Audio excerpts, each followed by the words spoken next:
Welcome to the deck feature of Fatih's deck, which is the Hantel Ho deck. And we have Fatih here with us. And first I want to ask him, why does he play this deck, or how did he get to it? Yeah, I decided to play this deck because it's a expanded only deck, and we only have 4 Arena Cups in Germany this year, and I already played 2 of them, and they decided to play decks which could also be played in the standard format, but this deck is very unique and you can only play it in an expanded format, and therefore I just decided to play it today. So, very good.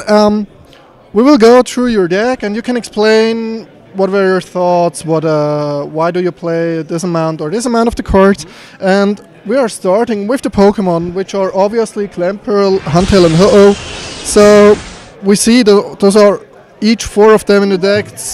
Looks very solid. Have you ever thought to play one of them less or play more Texan in it, or did you ever wanted to play the deck so straight?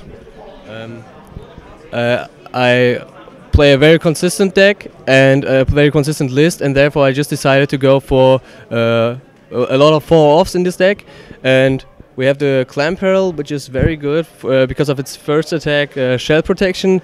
It's very nice for Seismitoad, for example, because it can't do any damage anymore except for laser damage.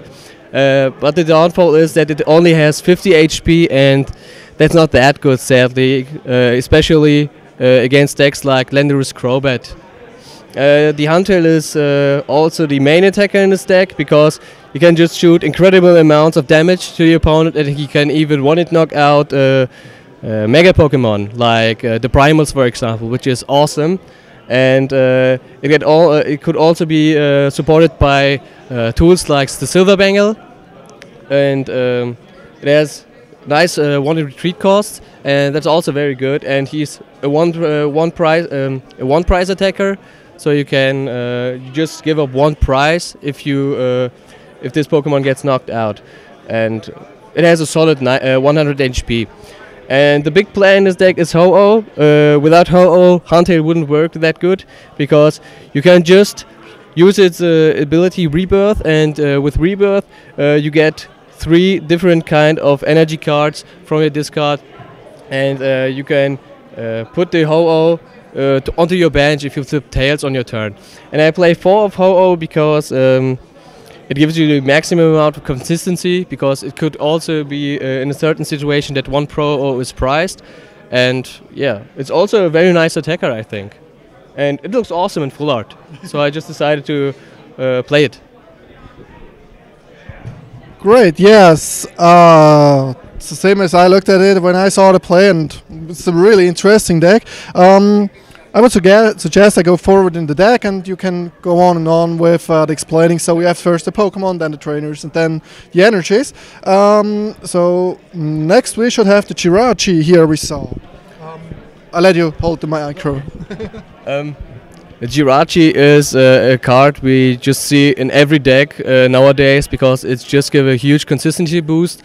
And I already I play 5 draw supporters, I guess, and it's very important to get at least 1 at turn 1 in the discard pile, and therefore it's Jirachi in this deck. And I play 4 Ultra Ball and 2 Level Ball, and these 6 ball cards give me an out for Jirachi and a supporter. And yeah, it's also a very good looking card. Talking at the supporter cards, we're starting with this, with them in the item cards. And I think that's wrong. I just play 1 and. You just play 1, and I thought I haven't seen that much and 2. So I think we should go on here with that kind of for N. Seems for me, even in the late game, it's pretty critical then. Lysander 1 is for sure. I just saw when you play the Battle Compressor discard the Lysander, and then you played the random receiver just not to get the Lysander. Was a very good play, I saw that.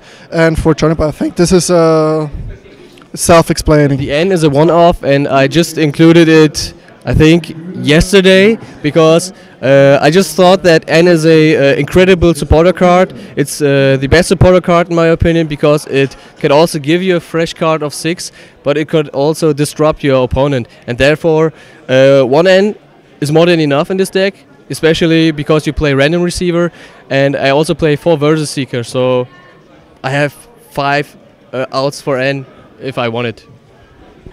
Yes. You can talk on with those words. Yeah, there we have the Silver Bangle.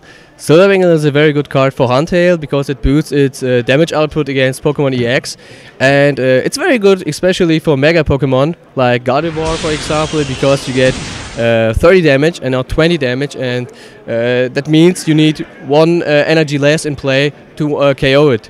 And yeah, 4 versus Seeker is also self-explanatory in this kind of deck, because I want to get through my deck as fast as possible. With the combination of Battle Compressor and Versus Seeker, I could also get a supporter out of a dead hand if I want. And yeah, I already talked about it. It's a consistent list, I think.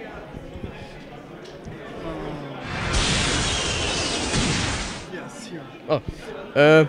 I play 2 level balls because I want to stream my attackers, the Clamperls, and I can search out a Jirachi with it if I need it. Then I play 4 Ultra Balls because Ultra Ball is very decent to get a Ho in the discard pile too. And you can also search a Ho out just to discard it with a Juniper, for example. And you also need the Ultra Ball to get Huntails into play, because you can't search them out with level ball due to the fact that they have 100 HP.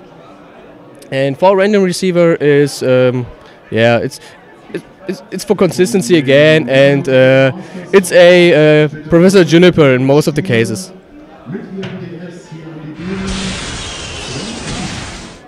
Yeah, I play 3 acrobikes. First I played 4, but then I decided to cut 1 because acrobike is a card which is good for early game to get a speed boost in your plays. But in the late game I think that the acrobike is sometimes a dead card, and sometimes you also discard very valuable resources in this deck, and therefore I think that acrobike should stay at 3 in my opinion. Then I play 1 switch, of course, because starting with a Jirachi or a Ho-Oh isn't that good, and the opponent also has the chance to just stall some turns if he just puts up Ho-Oh at the active spot, and yeah, therefore I need a switch without discarding the energy cards. And Scoop Up Cyclone is a nice gimmick in this deck, I think, because you can do some nice plays, getting rid of your Jirachi or from a bench, denying some free prizes for your opponent. It also puts your Ho-Oh back into your hand so that you can discard it with a Juniper or your Ultra Ball. And it's overall a very decent card, and you can also, in the Landorus Crobat matchup, negate some damage counters from a Pokemon. Yeah. And there's the energy. I play 50 energy cards, 7 water energies, and 1 of the rest of the whole energies, because we need all the energies for Ho, of course. In the best case, we have 3 Ho-Ohs in play. Each of the Ho-Ohs has 3 different energies attached to it, and that's a free 180 damage boost for our Huntails, and that is awesome. No. So we have seen your deck, and it's very interesting. But one question I had is, you have no recovery in this, like a Lysander's trump card if your deck is low, like 1 or 2 cards, and you might get sold out in the end of the game. So have you ever considered to play such a card to get those things back in your deck, not lose due to deck out? I considered using Lysander's trump card, but then I just thought about what should I cut for it, because the deck list is very tight and I just don't want to lose any consistency with this list. I also wanted to add a Mr. Mime, for example, but the list just don't has any space if you just keep it like this. And my list is straightforward, just pace, speed, and wearing your opponent down as fast as possible. So I want to thank you for first playing such new and unexpected deck for here. I didn't check the Verbank the last 2-3 days or online forums, so I didn't knew about such like a special deck, and I was very surprised to see this, and I liked the idea to get that fast energy down and in the game. And I saw that your opponents had almost, oh, what is he playing? Oh, what should I target? The ho-oh or the Huntail or no? Now when I target the ho-oh, you know, the energy comes back. So this was kind of fun to see that you're putting a lot of pressure with non-EX Pokemon on your opponent and starting to one-hit knockout EX Pokemon in the second turn. And yes, of course, the last game you played with the Sableye, with the ho-oh, we were commentating, and then you switch. Oh, why? Oh, yes, yeah, it's KO, yes, and then was game, yes. Again, thank you for sharing your deck with us, and good luck. Thank you.